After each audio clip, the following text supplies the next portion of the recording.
Madame Princesse. Madame Princesse, comme toutes les princesses, portait une belle couronne d'or, et, comme toutes les princesses, elle habitait un beau château, avec des tours, avec des douves aussi. Oui, c'était vraiment un très beau château. Il y avait toujours quelqu'un pour aider Madame Princesse au château, quelqu'un pour tondre la pelouse, pour préparer son petit déjeuner, pour faire son lit aussi. Il y avait même quelqu'un pour lui apporter sa brosse à dents. Cependant, Madame Princesse ne se montrait jamais capricieuse ou autoritaire. Elle avait bon cœur au contraire. J'ai tellement de chance d'être une princesse, disait-elle souvent. Je dois en faire profiter tous mes amis. Un jour, par exemple, elle envoya un cuisinier chez Madame Bonheur qui avait un trop gros rhume pour quitter son lit. Une autre fois, elle envoya un jardinier chez Monsieur Rapide qui était trop pressé pour tondre la pelouse. Elle envoya même une femme de ménage chez Madame Proprette qui avait complètement usé son balai. Pourtant, Madame Princesse n'était pas satisfaite. Elle aurait préféré s'occuper elle-même de ses amis. Alors, quand elle apprit que Monsieur Malchance s'était cassé la jambe, elle courut l'aider. Vous pourriez faire les courses à ma place, proposa-t-il. Et, pour la première fois de sa vie de princesse, Madame Princesse sortit faire les courses. Elle alla d'abord chez le boulanger et lui demanda des saucisses. Mais je ne vends pas de saucisses, s'étonna le boulanger. Elle alla ensuite chez le boucher et lui demanda des petits pois. Mais je ne vends pas de petits pois, s'écria le boucher. Elle alla ensuite chez l'épicier et lui demanda du pain. Mais je ne vends pas de pain, s'exclama l'épicier.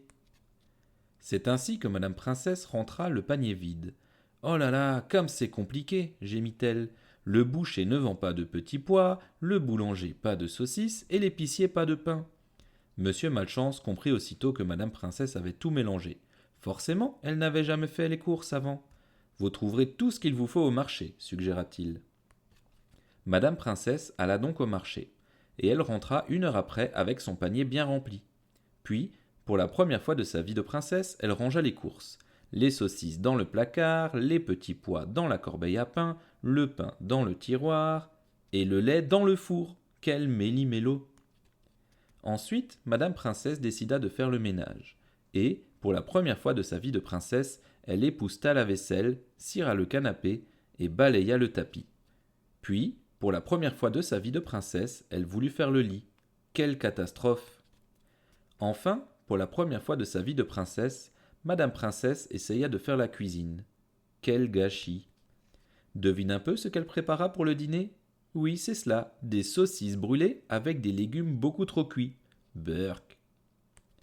Décidément, je ne fais rien comme il faut, se lamenta Madame Princesse en jetant le repas à la poubelle.